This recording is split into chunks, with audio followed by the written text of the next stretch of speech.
Oi, gente. O tema da nossa aula vai ser emoções e hoje a gente vai mergulhar um pouquinho nesse assunto que é tão pertinente para a gente enquanto psicólogo, mas a gente tem que se lembrar que existe toda uma perspectiva biológica, neurofisiológica, anatômica que estão por trás das emoções, né? Que embasam. A gente viu na aula anterior que existe um lobo que ele é responsável, né, por isso, pelo esse processamento, e hoje a gente vai entender um pouquinho melhor isso, tá? Uma das coisas que eu vou colocar um fórum para a gente tá discutindo é em relação a conceitos, né? O que são emoções? Como elas são processadas? Existe um local específico ou estrutura para essas emoções? E aí a primeira coisa que eu gostaria que você pausasse um pouco esse vídeo e fosse para o YouTube é a gente ver e ouvir um neurocientista falando sobre emoções e sentimentos. Pedro Calabres é um profissional, um neurocientista que eu gosto muito, né, do canal do YouTube Neurovox, e o título do vídeo é exatamente esse, né, Emoções e Sentimentos, e ele trata esse tema trazendo algumas conceituações, algumas características. Então, eu queria te convidar para pausar um pouquinho aqui a videoaula, para que você possa estar vendo esse vídeo do Pedro. Entendendo que você pausou e você veio, voltou para a aula, né? A gente vai dar continuidade tentando entender e discutir, refletir o porquê que a gente tem que estudar essas emoções nessa disciplina novamente, né? Qual é a relevância da gente fazer esse mergulho novamente, né? Então, uma das coisas, né, um dos argumentos que eu gostaria de trazer para vocês aqui é que o estudo do processamento da emoção no cérebro humano, ele é de fundamental importância, não apenas para o entendimento da neurofisiologia das emoções, mas também para a compreensão de várias patologias mentais, né? Então, no P8, vocês estão vendo psiquiatria, né, se eu não me engano, e vocês podem fazer o leque ou a conversa entre as disciplinas e se questionar como é que pessoas que têm esquizofrenia, pessoas que têm depressão, transtornos de ansiedade e assim por diante, será que a macroscopia e a microscopia anatômica e as características fisiológicas do cérebro dessas pessoas são iguais a pessoas que não possuem estes diagnósticos? Né? Então fica para a gente parar e refletir um pouco sobre isso, tá? Então o processamento das emoções de pessoas com ou sem patologias é feito da mesma forma. Uma outra coisa também que eu queria incitar para você refletir é em relação à psicopatia, né? As emoções e psicopatia. Então tem muita coisa aí que a gente precisa compreender na base neurocientífica e fazer esse link com aspectos psicológicos das pessoas, né? E de pessoas que não possuem essas patologias ou esses transtornos de maneira geral. Então, quando a gente fala de definição de emoção, a gente pode estar falando entre várias perspectivas, né? Tendo em vista que as emoções, elas podem, em seres humanos, podem ser consideradas resultados da ativação de uma rede neural complexa e elaborada, cujo acionamento promove um repertório bastante variado de respostas comportamentais, né? E aí, se a gente for ver do ponto de vista biológico, né, algumas características das emoções se faz muito importante. A começar, né, como a gente já vem discutindo, do próprio conceito, que é esse conjunto de reações químicas e neurais que estão subjacentes à organização de certas respostas comportamentais básicas e necessárias à sobrevivência dos animais, né? E animais de maneira geral, não somente seres humanos, não humanos também. Então, o que a gente vai discutir, né, e o que o Pedro também trouxe lá no vídeo dele, que eu indiquei para você assistir, refere-se a essa questão da sobrevivência, né? Então, é muito importante que os animais eles possam aprender a perceber, por meio das emoções, os estímulos que estão presentes no meio, tanto interno quanto externo a ele, né? Ou seja, do ambiente e do seu organismo, que existem algumas situações que podem comprometer a sua sobrevivência. Então, reações que têm ou reações que têm né, essa função biológica de luta e fuga, ela tem uma completa ligação com a sobrevivência. Então, todo esse processo de emoção, ela possui sim um substrato neural que pode organizar tanto as respostas quanto os estímulos emocionais a essa percepção de emoção, né? Então, esses sistemas neurais, eles são mais elaborados porque permitem respostas variadas. Ou seja, a própria plasticidade que a gente estava falando também na aula anterior, ela promove que a gente possa adaptar e se readaptar aos ambientes, às situações, em relação à diversidade de emoções que a gente vai sentir, né? Então, a gente vai ver na aula de hoje algumas classificações do que seriam essas emoções, né? Então, é muito importante que a gente se lembre, principalmente na perspectiva da psicologia, e a neurociência vem mostrando cada vez mais isso também, que as emoções, elas têm uma dimensão subjetiva e única, que é o que vai diferenciando o ser humano em relação às dimensões comportamentais ou decisões que o indivíduo vai tendo a partir da comparação com outros animais, né? Então, é possível, né, investigar a rede neural subjacente aos processos emocionais básicos, quanto às patologias mentais associadas a disfunções emocionais, tais como ansiedade e transtornos de pânico, né? E aqui está dentro desses transtornos de ansiedade. Assim como o Pedro Calabres, ele trouxe no seu vídeo, existem essas funções das emoções que têm correlação direta, como eu mencionei já, com a sobrevivência, né? E, ou seja, a partir da experiência emocional que o indivíduo tem frente a algumas situações, essas emoções ou essa experiência emocional pode nos moldar em relação a comportamentos ou decisões que a gente vai ter no futuro e também nos prepara para tomar algumas ações ou decisões na perspectiva de luta e de fuga. Desculpa. Então, disso, né? As próprias emoções nos ajudam a interagir com as outras pessoas. O ser humano é um ser social. Então, a sobrevivência ou a vivência do indivíduo se dá também na perspectiva que a gente convive com outras pessoas. Então, essa comunicação emocional de um indivíduo para o outro, seja nos seus comportamentos verbais ou não verbais, isso também vai nos ajudando, né, a promover, a fortalecer, a intensificar ou a nos distanciar afetivamente e efetivamente de outras pessoas, né? E aí eu queria trazer para vocês um conceito de classificação proposto por Antônio Damasio. Então, Damasio, ele acredita e defende que as nossas emoções, elas podem ser consideradas em três perspectivas: primárias, secundárias e terciárias, ou emoções de fundo, mesma coisa. Então, as emoções consideradas primárias são aquelas que são inatas. A gente não aprende.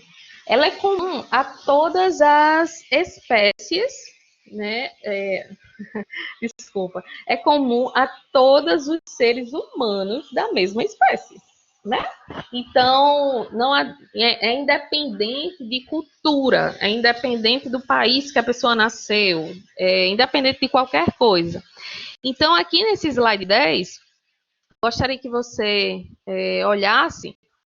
Existem 6 emoções: raiva, medo, nojo, surpresa, alegria e tristeza. Essas fotos, elas estão mostrando as expressões emocionais e que fazem parte de um banco de faces desde a década de 60, né? Foi um estudo realizado que chegou a essa conclusão aqui, né? Que o conjunto de expressões dos olhos, da testa, da boca, do queixo, né, das bochechas, da face, de maneira geral, elas juntas compõem uma característica é, específica de uma emoção. Então, independente de onde o ser humano, o indivíduo, ele está, independente da faixa etária também, a gente expressa essas emoções por si só, né? Então, é importante a gente entender isso. Esse conjunto de padrões, de expressões emocionais, vão estar presentes em todo ser humano.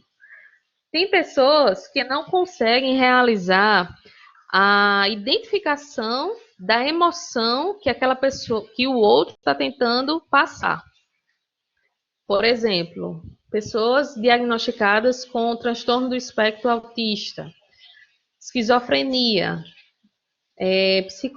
algumas psicopatias, né? Então, é importante que a gente entenda que essas emoções consideradas primárias, elas são inatas. Nesse próximo slide aqui, o slide 11, eu trouxe alguns exemplos de recursos terapêuticos que estão disponíveis na internet, né, que eu vim trazer aqui para vocês, só alguns modelos, tá? Para a gente ensinar ou trabalhar, né, fazendo esse link com a psicologia, com o indivíduo na perspectiva das emoções. Então, a gente vê aqui um bracelete de silicone, que aqui tem umas faces, tá vendo? Aqui alegria, aqui eu não consigo identificar as outras. Mas isso aqui é possível de qualquer pessoa fazer. Então, um indivíduo que ele é não verbal, a gente pode ter uma metodologia de ensinar para ele a identificação de emoções ou de expressão das emoções a partir do apontamento, né? Então, ele vai apontar que está se sentindo feliz, que está triste. Uma outra forma também de estar ensinando isso é a partir do jogo da memória, né? Então, esses aqui tem um cunho mais na perspectiva da psicoterapia infantil, né? Então, o jogo da memória, e aí você pode estar trabalhando esse reconhecimento não somente de emoções, mas também da própria memória, né? Percepção visual, outras funções neuropsicológicas envolvidas. Aqui é uma outra perspectiva ou outra metodologia para trabalhar as emoções, o reconhecimento dessas emoções. Esse jogo aqui é bem interessante porque tem essas emoções básicas que a gente está falando agora. E não sei se você consegue visualizar que tem uma setinha aqui. O indivíduo ele pode mexer essa setinha e apontar para onde for equivalente às emoções que ele esteja sentindo. E aqui do lado tem um termômetro, né, que varia do 1 ao 5. Então, ele pode identificar as emoções que ele está sentindo e o quanto ela está sendo em relação à intensidade. Aqui embaixo, né, os personagens do... Eita, fugiu a mente, ó. O Divertidamente. E aí eu estava lendo esses dias em relação à própria formatação, né, dos personagens, que a alegria, né, ela tem o cabelo azul. E o azul é o quê? tristeza, né? Esse filme é interessante que mostra a importância de todas as emoções, né? E outros aspectos também, como a própria memória de longo prazo e assim por diante. É importante a gente fazer essa psicoeducação com os nossos pacientes, independente da faixa etária, né? Quando o nosso objetivo é esse, de que todas as emoções, elas são importantes, né? A alegria, a tristeza, o nojo, a raiva e assim por diante, né? Então, tem um videozinho lá do Minutos Psíquicos que trata e caracteriza, né, essas emoções com base no filme Divertidamente. Sugiro você também pausar o vídeo, essa videoaula, e estar assistindo, que é muito interessante. E aí, dando continuidade às classificações, né, proposta por Damásio, a segunda refere-se à secundária. Então, diferentemente das emoções primárias, as emoções secundárias, elas são possíveis de serem aprendidas. Elas dependem e precisam de fatores socioculturais para se desenvolverem, né? E vai estar variando também conforme a experiência prévia e a época em que o indivíduo está sendo inserido, né? Então, alguns exemplos dessas emoções secundárias, né? Culpa, constrangimento, desprezo, complacência, entusiasmo, orgulho, prazer, satisfação e vergonha.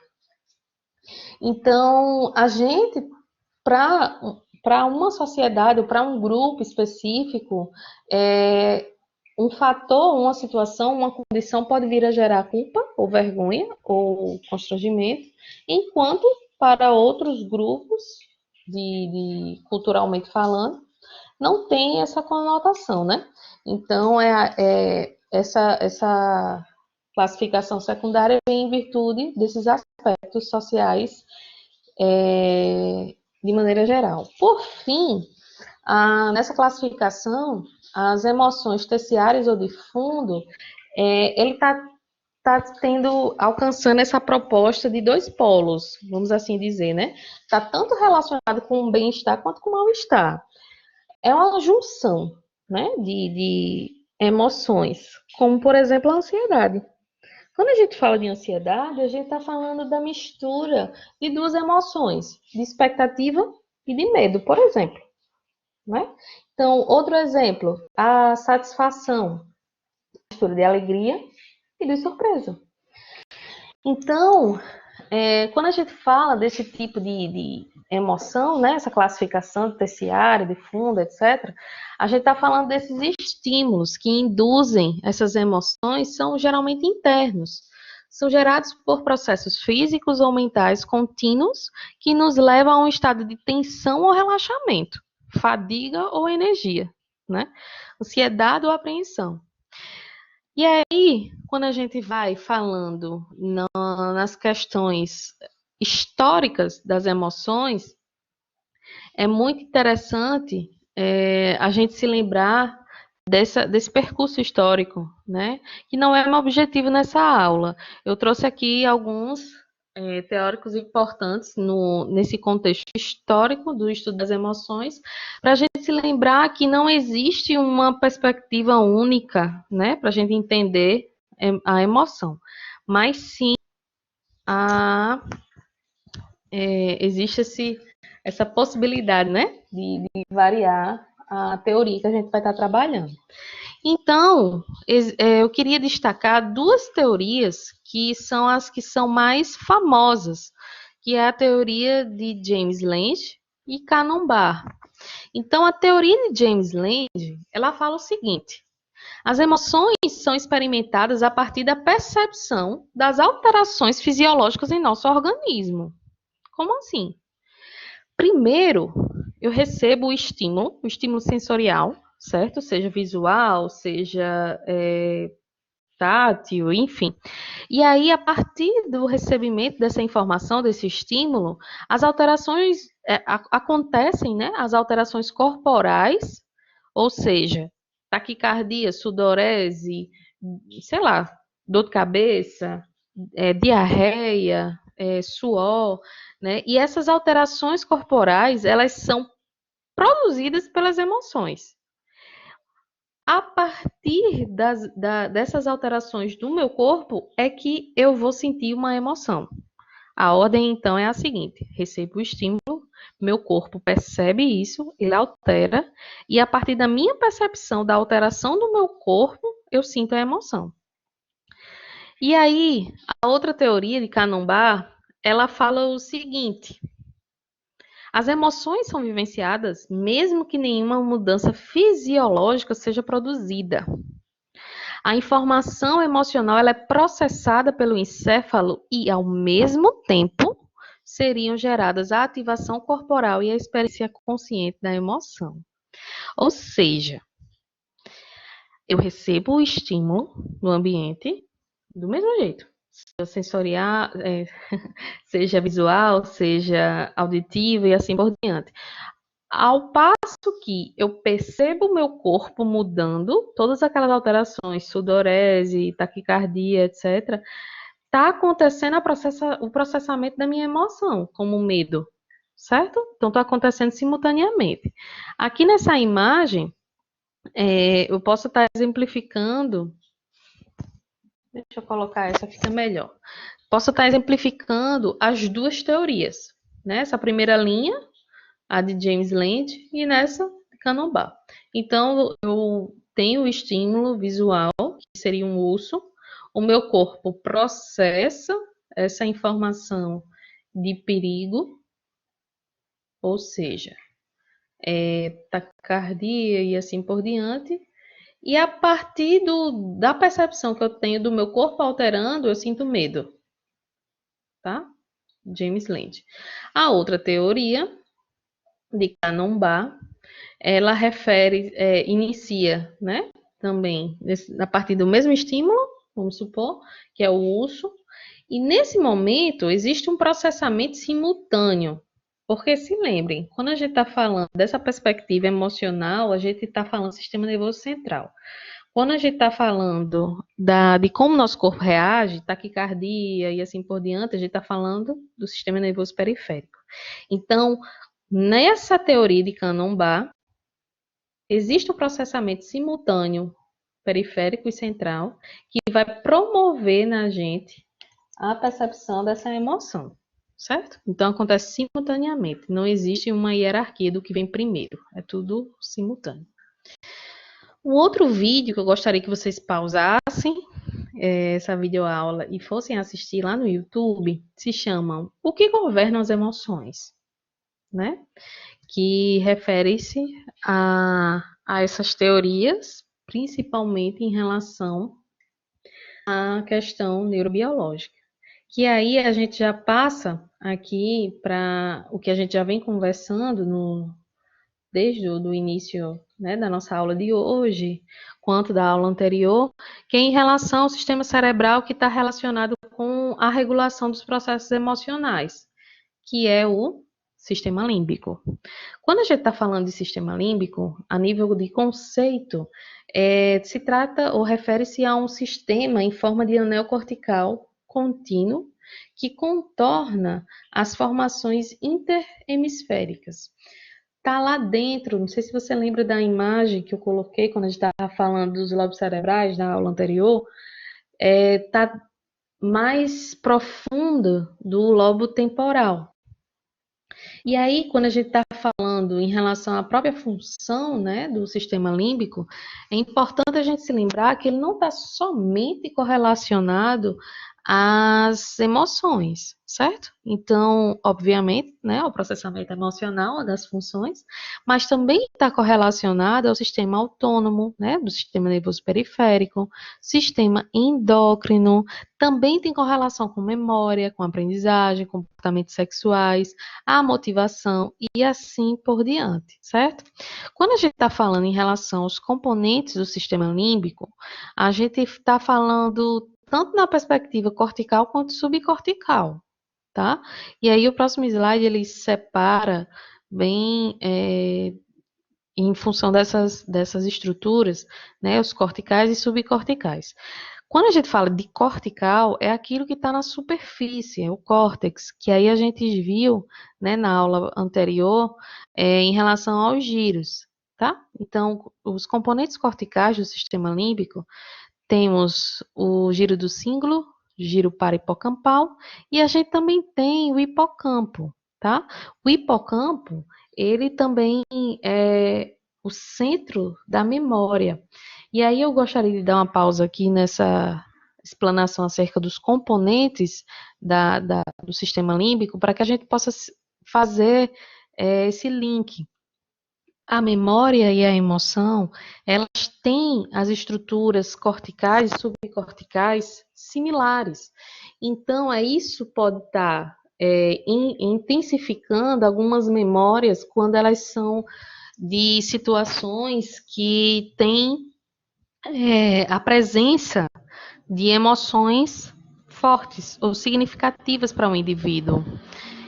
Então, perdão. Então, por isso que a gente tem a tendência de se lembrar de fatos mais que têm correlação ou têm na sua história, né, essas emoções mais fortes, porque as estruturas desses dois construtos psicológicos, emoção e memória, são similares, né?